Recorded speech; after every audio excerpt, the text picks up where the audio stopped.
Piotrze, jak tam twoje spalanie 30 litrów na setkę? Ciągle uważasz, że będzie to idealne auto na wypad w góry? No nie wypali 30 litrów, ale jak spotkaliśmy GT3 RS na trasie, no to na mnie zwróciło uwagę, nie twojego dieselka. No właśnie, mamy jeszcze jedną osobę z nami. Jacku, co tam przywiozłeś? Z moim proekologicznym podejściem do życia wybrałem hybrydę Panamera Turbo S, 680 koni, rynkowa wartość 1,2 miliona złotych.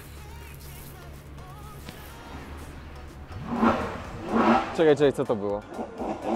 No właśnie, mam dla was jeszcze jedną małą niespodziankę.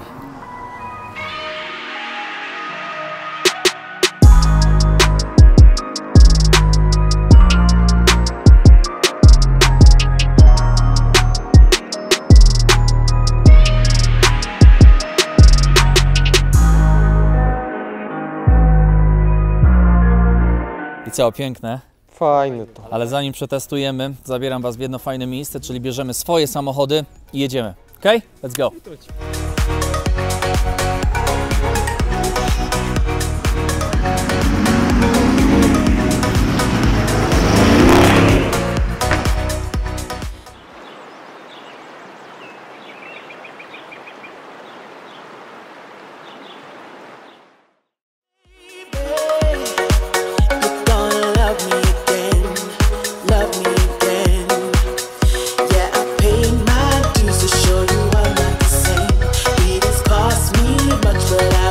W legendarnym miasteczku Audi Quattro.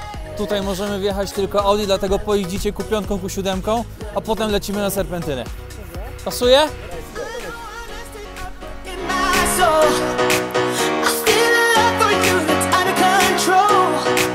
No to witam na pokładzie Audi SQ7. Want it easy, want it badly, but I can get what I want. Too much pressure, too much pleasure, but not much to rely on. Your love ain't free. Dla waszego przypomnienia, jest to najszybszy seryjnie produkowany diesel na świecie. 435 koni, biturbo, mamy tu kompresor. Nie ma nic mocniejszego, jeżeli chodzi o diesla. Nawet w Bentley Tak, musisz mieć głośniki w wydechu, Tak, żeby to dobrze brzmiało. Ocencie finalne wrażenia, czy jest przyjemnie. Dobra, przejdźmy do wnętrza. Co my tu mamy w środku? Masa dobrych materiałów, oczywiście wszystko najlepsze od Audi. Jasne, że tak. Podlecimy sobie wyżej. Tylna skrętna oś, jak widzicie, nie ma problemu z wykręcaniem większego. Auto jest piekielnie poprawne, takie, Tak, aż to do jest pożygu niestety- poprawne. Niemieckie. Niemieckie. Tak. Niemieckie auto. Widać, że to ma być pracownik, środek zdecydowanie ładniejszy w Audi, Tak, wiele się... tu się zgodzę. Jacku, bo młody mnie nie zrozumie, natomiast wydaje mi się, że Audi jest skierowane dla klienta ciut starszego, świadomego, który ceni sobie to, że to auto nie będzie wyglądało nie wiadomo jak z zewnątrz, gdzie Mercedes, mówiąc wprost, robi niesamowite wrażenie na zewnątrz, ale też wszystkim dookoła mówi: tak, ja mam kasę, tak, ja wydałem na ten samochód 700 000, tak, ja pierdzę wydechem. Tak, ja jestem lokalnym Pablo Escobarem. Tak.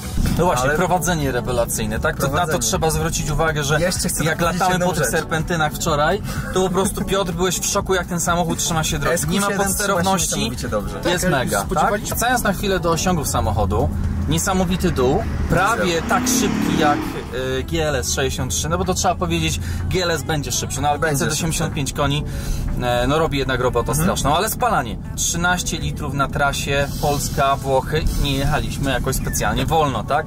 Piotr, ile? No nie, no 30 ci nie spalił, byłeś na poziomie 25-27 średniego spalania, tak? Całe Porsche było 30. Jak było w Porsche, Jacku? No, ja osiągnąłem okolice 15 litrów i myślę, że 13 z hakiem dla rozsądnego kierowcy jest absolutnie do osiągnięcia. Natomiast jest to hybryda, no i nie oszukujmy się, to auto tym robi ten wynik. No i faktycznie w trakcie tego, jak jechaliśmy, najczęstsze hasło, jakie słyszeliśmy przez krótkofalówkę, to było: chłopaki, gdzie jest najbliższa stacja? I tak jak Mercedes ma bak o pojemności 100 litrów, tak, mimo wszystko co te 350 km trzeba było się zatrzymywać i to jest wyjątkowo upierdliwe. To trzeba być prost. Dzięki tej mocy tak szybko do celu, skoro musisz się co chwilę zatrzymywać, żebyś... Tak, czyli tutaj też wejdzie 7 osób, ale niestety ten bagażnik jest mniejszy niż w GLS-ie. No ja woziłem wasze bagaże. Znaczy ja woziłem bagaże Jacka. Tak. Cenowo też za 500 000 dzisiaj można kupić fajnie wyposażoną SQ7. Ona jest kilka lat na rynku, więc stosunek jakości do ceny jak dla mnie top. Brakuje mi trochę tych dodatków stylistycznych na zewnątrz, żeby było ich więcej, ale z drugiej strony rozumiem klienta Audi, który nie chce się pokazywać z każdej strony. Co panowie? Finalny werdykt SQ7? Fajne, ale dla starszej osoby. Ja bym się w nim odnalazł. Słuchajcie, to co? GLS 63 teraz? Dobra, ale panowie, jak się przysiadamy do GLS-a, to musimy jechać na stację. Jeszcze niech zgadnę, zrzutę trzeba zrobić, tak?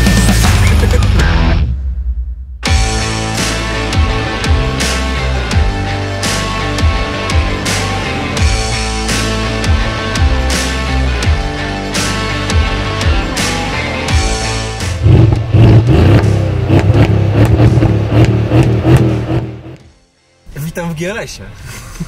Środek mnie nie przekonuje, ani jakość wykończenia materiałów, ani ta skrzypiąca deska rozdzielcza, to ten czarny fortepian, który tutaj jest, no nie, to już nie te czasy, kurde. Ale z zewnątrz robi takie wrażenie, że nie przejedziesz obok tego Jacka obojętnie. Absolutnie, masz rację. Ewidentnie jest to auto pod kogoś, kto się lubi pokazać. Dokładnie. Panowie, o prowadzeniu trzeba powiedzieć w końcu, tak? No bo na prostej, na autostradzie wyciszenie wnętrza jest ok. Jest to cool. Przy długiej jeździe autostradowej, przy naprawdę te wyższych prędkościach, gdzie ten wydech staje się trochę męczący, jeżeli ktoś tego nie lubi. No moja Paulina nie chciała tym samochodem jeździć, mówiąc wprost, tak? Dokładnie.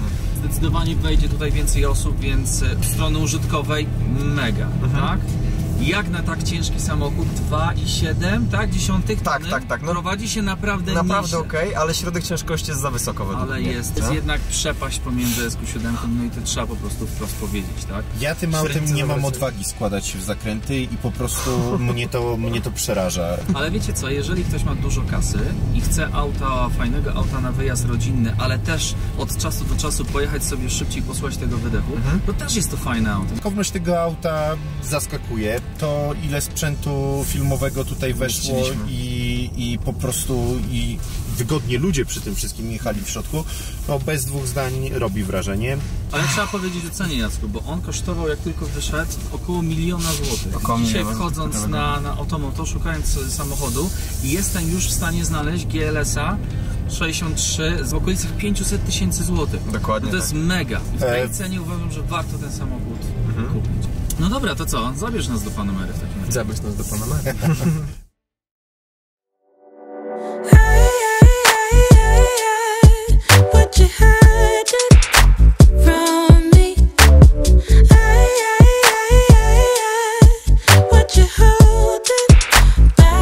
Jacku, ty już włączyłeś samochód? Tak. Witam na pokładzie Panamery Turbo S. Tak, słyszycie coś? No właśnie nie, i to mnie martwi. Średnie spalanie tego auta na trasie Mi przy bardzo dynamicznej jeździe wyniosło w okolicach 15 litrów.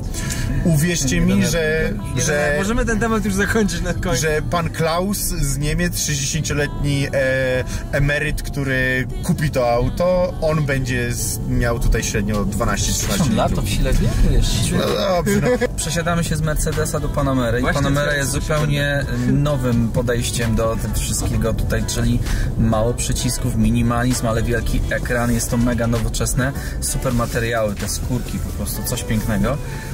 No ja jestem za. Promień skrętu lepszy jeszcze niż w Audi. Wiesz co, tutaj też mamy skrętną tylną oś, tak. Tak, oczywiście. Intuicyjność, mega, tak? Panel środkowy tak samo jest. Karbonik widzę tu i tu. Tak, Ale powiem, że z tyłu jest świetny panel właśnie klimatyzacji, którą ja obsługuję sobie. To mnie mega kupuje. No i co trzeba powiedzieć też, Panamera, ta nowa Panamera w końcu fajnie wygląda z zewnątrz. Tak. Nie jest takim ciężkim Porsche, tak? Które gdzieś było wzorowane na 911, ale teraz to naprawdę wygląda fajnie. Nie jestem fanem fanem twojej wersji Sport Turismo, wolę tą standardową. Tak, ale ona jest dużo bardziej użytkowa. No większy bagażnik, da się tak. nią jednak podróżować. Ja dostając to auto do swojego użytku, wiedząc, że jadę w 3 dorosłe osoby i dziecko na wyjazd, jedyne czego nie zmieściłem w tym samochodzie to były deski snowboardowe, które pojechały z tobą, Tomku. Więc... Dobrze, że pojechaliśmy razem, chciałeś powiedzieć, tak? Oczywiście, że tak. Abstrahując od tego, że jesteśmy hybrydą, gdzie ani przez moment nie włączył się teraz jeszcze spalinowym, teraz jesteśmy w tym momencie, gdzie możemy włączyć sobie, pomruczeć. Jest ta V8, to auto, które robi robotę, to było delikatne wręcz muśnięcie. No właśnie, to jest to, co mnie najbardziej zadziwia, ta efektywność tego samochodu, ale dzięki tym bateriom, że ten start od dołu, tak. 0-100 to są te 3,4 sekundy, ale wrażenie jest takie, że to jest jeszcze szybciej. Tak. Problemem tylko może się okazać masa, tak? No bo 2300 samochód się genialnie prowadzi, bo wczoraj trochę sobie polataliśmy po serpentynach i ja sam byłem w szoku, że on się tak dobrze trzyma. No stały napęd na 4 koła, trochę więcej idzie na tył. Jacku, czy Panamera Turbo, czy Turbo S? Bo to jest pytanie, które zadaje sobie bardzo dużo osób. Ja mimo tego przyspieszenia 0-100 wybrałbym Panamerę Turbo ze względu na niższą masę i na jeszcze fajniejsze prowadzenie w zakrętach. Ja jestem zdecydowanie za Turbo S. Jednak byś dopłacił, no bo tu bańka 200 jest dobrym wyposażeniem. Uważam, że cholera warto. No, ta hybryda robi robotę. Mimo tego, że bagażnik masz 100 litrów mniejszy niż w zwykłym turbo przez baterię. Tak. Bo to też trzeba powiedzieć. To jest do przeżycia. No dobra, dla kogo będzie to auto? No i stosunek jakości do ceny. No ciężko tutaj mówić o stosunku, bo to jest samochód, który chyba... Nie będę się bał stwierdzenia, że w swojej klasie jest najbardziej dopracowanym, najlepiej wykonanym samochodem. Myślę, że jest to auto dla już oczywiście ze stabilną sytuacją finansową, ale niewielkiej rodziny. Myślę, że takie właśnie 2+1, tak, 2+1, czyli rodzice plus dziecko. Fajne, wypadowe auto, da się tym i pozasuwać i pocieszyć się też z ekonomii tego samochodu. Daje ono mnóstwo frajdy. A nie jest za ciche to auto? Właśnie za ciche jest. Jest niesamowicie ciche. Nawet na Sport Plusie, no przyznać muszę, lepiej brzmi GLS 63. Dokładnie. Wobec mnie to auto niczym nie można patrzeć w kategorii GLS-a. To jest auto, które jest bardziej podsunięte pod Gran Turismo. Turbo S jest autem, którym możemy pojechać właśnie w taką długą podróż i twoja Paulina nie będzie marudziła, że jej wydech jest za głośny, tak? Tak. Dokładnie. To jest 2 zdań. I jedna uwaga, Panamera wychodzi w wersji Executive, czyli przedłużonej z rozkładanymi tylnymi fotelami, gdzie możesz naprawdę się ładnie rozłożyć. Słuchajcie, witam na pokładzie GTC 4 Lusso, tak? Bardzo ważna rzecz. A szybki!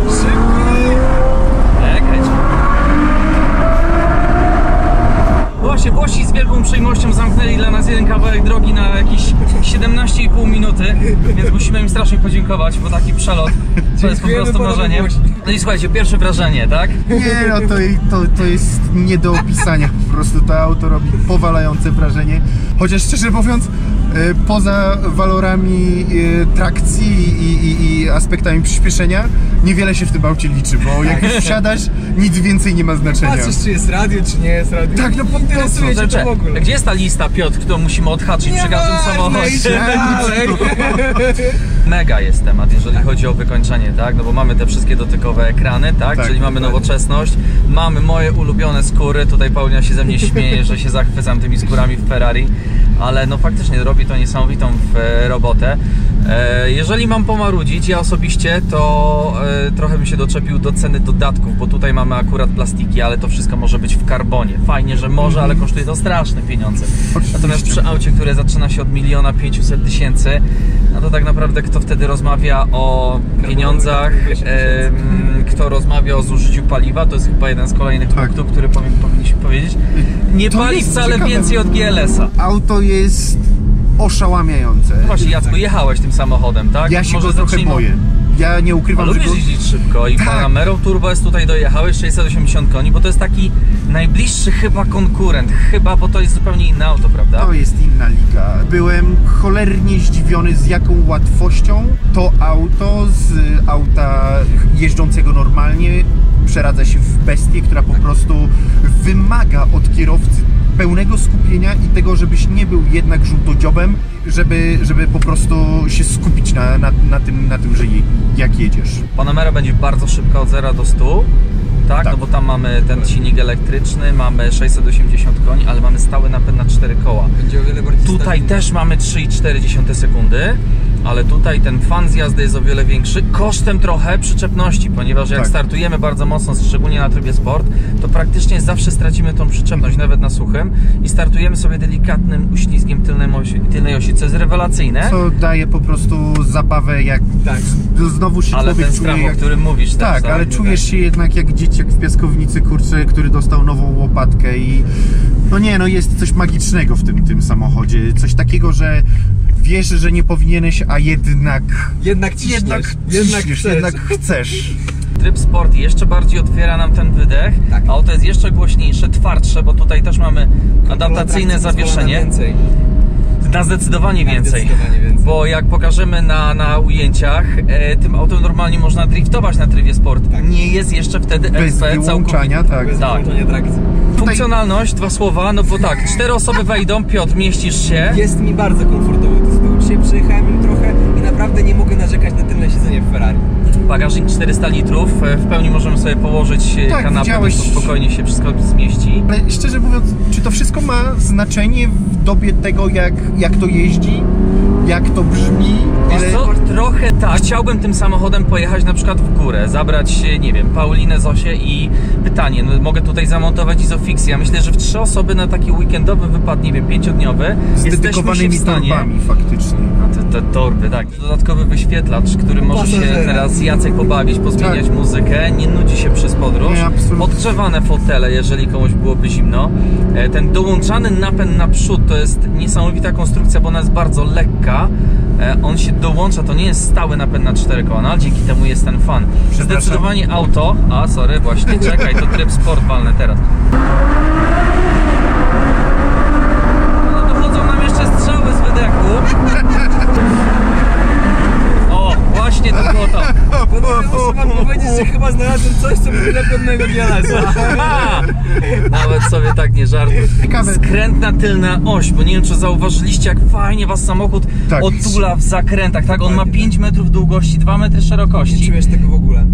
No prawie 2 tony masy, to też nie jest jakoś mało, jak na tak duży samochód jest, ale całościowo i on się prowadzi zdecydowanie fajniej. Z winnym sportowcem, naprawdę, to jest fenomenalne. Panowie, doczepmy się do czegoś, tak, bo to nie może być tak pięknie. Wiem, co jest problematyczne w tym samochodzie. Parkowanie w miejscach publicznych i powrót do własnego auta, kiedy kilka osób ci blokuje dojście do drzwi. Chciałem powiedzieć o tym samym. Auto budzi niesamowicie pozytywne emocje, może dlatego też, że jesteśmy we Włoszech, no i wiadomo, Ferrari, tak, Włochy.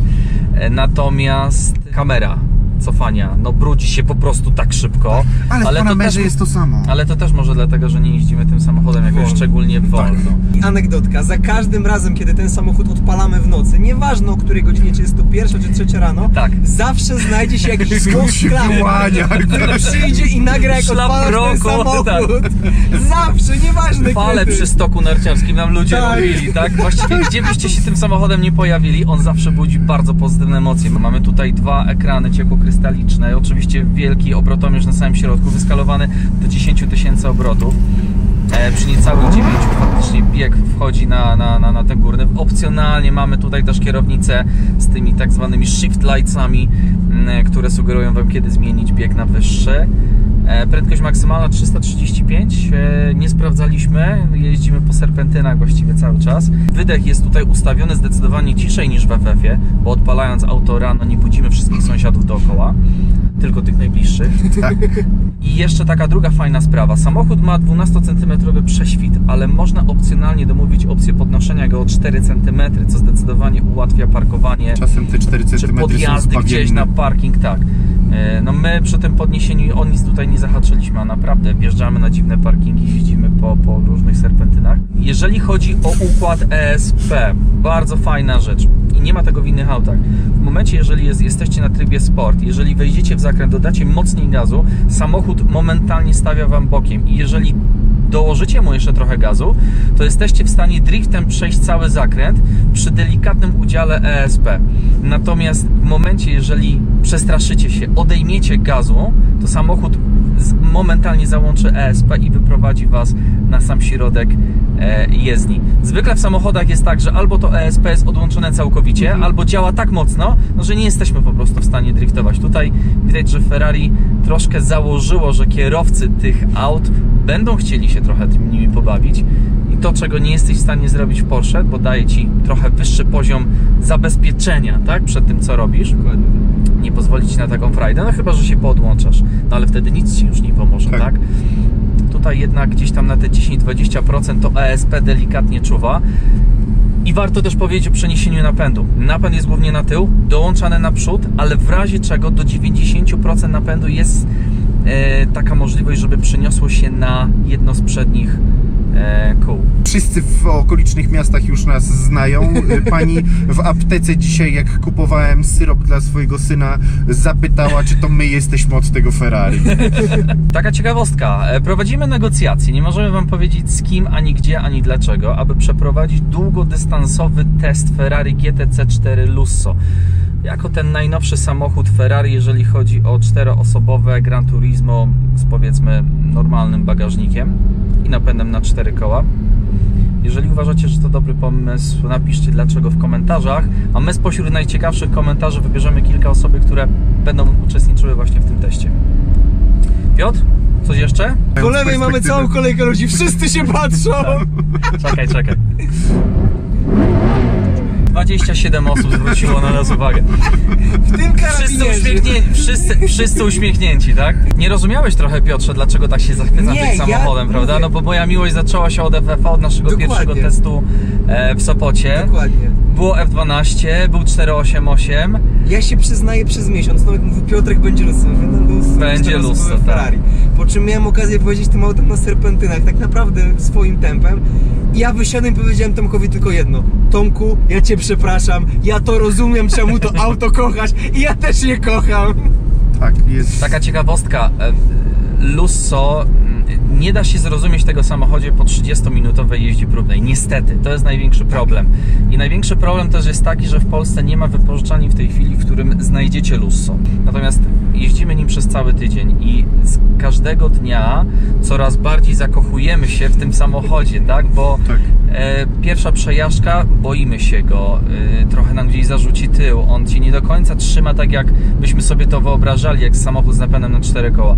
Drugiego dnia rozumiemy dlaczego, a trzeciego dnia już nie chcemy wsiadać do żadnego innego samochodu, bo właśnie ta adrenalina daje nam takie poczucie, że Ty miałeś radość, strach w oczach, adrenalinę, wszystko, czego potrzebujesz, czego chciałeś. Co powinno dawać auto. Czego w innym samochodzie po prostu nie ma, tak? No bo tam jest jednak zachowany ten poziom bezpieczeństwa o wiele wyższy. Wręcz można powiedzieć nudny dla świadomego kierowcy.